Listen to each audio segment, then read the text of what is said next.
ఓం నమో శ్రీ లక్ష్మీ వెంకటేశ్వరాయ శ్రీ మహాగణాధిపతయే నమః.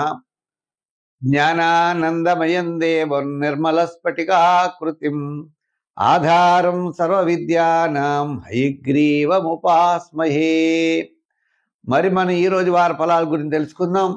7/9/2025 నుంచి 13/9/2025 వరకు ఉన్న గ్రహాల యొక్క పరిస్థితి నుంచి అనుసరించి మనం రాశి ఫలాలు తెలుసుకుందాం. అదేవిధంగా మనం ఈ వారం గ్రహాల యొక్క పరిస్థితి ఎలా ఉందో చూసి వారికి రాశి ఫలాలు తెలుసుకుందాం. మిథున రాశిలో గురుడు, మరి సింహరాశిలో రవి, బుధుడు, కేతువు వీరందరూ ఉన్నారు. అలాగే కన్యా రాశిలో కుజుడున్నాడు. కుంభరాశిలో రాహు, మీనరాశిలో శని, కుంభ, మీన, మేషరాశుల్లో చంద్ర సంచారం ఉంటుంది. ఈవేళ ఇటువంటి గ్రహాల యొక్క పరిస్థితిని అనుసరించి మనం రాశి ఫలాలు తెలుసుకునేటువంటి ప్రయత్నం చేద్దాం. కుంభరాశి. ఈ కుంభరాశి వారికి మనం చూసినట్లయితే చంద్రుడి యొక్క బలం చాలా అనుకూలంగా ఉందండి. జన్మ, ద్వితీయ, తృతీయ స్థానాల్లో చంద్ర సంచారం. అంతేకాదు మీ క్యాలిక్యులేషన్ చాలా కరెక్ట్గా ఉంటాయి. విందులు వినోదాల్లో పాల్గొంటారు. బంధుమిత్రుల యొక్క సహాయ సహకారాలు ఉంటాయి. మానసికమైన ప్రశాంత వాతావరణం ఉంటుంది. పంచమంలో ఉన్నటువంటి గురుడు సమస్త కార్యాలని మీకు విజయాన్ని చేకూరుస్తూ ఉంటాడు. విద్యార్థులకు మంచి అవకాశం. రాజకీయ నాయకులు రావయ్యా అంటారు. ఎక్కువ డబ్బులు తర్వాత ఖర్చు అవుతాయి. వృత్తుల వారికి కూడా చెప్తే ఆర్థిక ప్రోత్సాహం చాలా బ్రహ్మాండంగా ఉంటుంది. శ్రమ, చికాకు ఉంటాయండి. వ్యాపార పరంగా చూసినట్లయితే కూడా మీరు చాలా శ్రమతో కానీ లాభాలు రావు.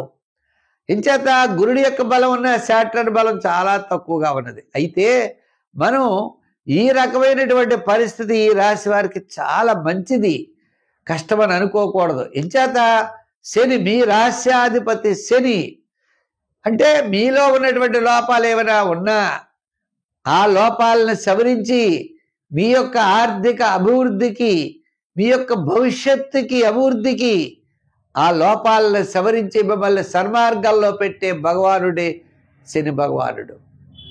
మరి గురుడి యొక్క బలం ఉండడం ద్వారా మీకు అన్ని విధాలా కూడా సక్రమంగా మంచి మార్గంలో పెడతాడు. విద్యార్థులకి మంచి చదువు వస్తుంది శ్రమతో. రాజకీయ నాయకులు కూడా ఆరితేరుతారు. వృత్తుల వారికి కూడా మంచి డెవలప్మెంట్స్ ఉంటాయి. భవిష్యత్తుకి ఇది ఒక పాఠం లాంటిదని గుర్తించుకుంటారు. వ్యాపార పరంగా కూడా చూస్తే గతంలో ఉన్నటువంటి ఇబ్బందుల్ని స్మరించుకుంటూ మంచి మార్గంలో మంచి వ్యాపారం చేసే ప్రయత్నాలు చేస్తారు. ఈ వారం చాలా ప్రోత్సాహకరంగా ఉన్నది. చంద్రబలం అనుకూలంగా ఉన్నది. తద్వారా మీరు విజయం సాధిస్తూ భవిష్యత్తుకు పునాదులు వేసుకుంటూ మంచి మార్గంలో మంచి వ్యాపారాదులు చేస్తారు. అంతే ఎలక్ట్రానిక్స్, అలాగే మీ యొక్క ఆలోచనలు, అలాగే షేర్స్, ఐటీ రంగం, జనరల్, కిరాణా, మెడికల్, ఫ్యాన్సీ, లోహ, యంత్ర, వాహన మొదలుగా కలిగిన అన్ని రంగాల వ్యాపారస్తులకి ఈ వారం చాలా ప్రోత్సాహకరంగా ఉన్నది. సంఖ్యల్లో 8, రంగుల్లో లైట్ బ్లూ కలర్, ఆరాధనలో మరి ఆంజనేయ స్వామిని బాగా పూజించండి, మంచి ఫలితాలు ఉంటాయి.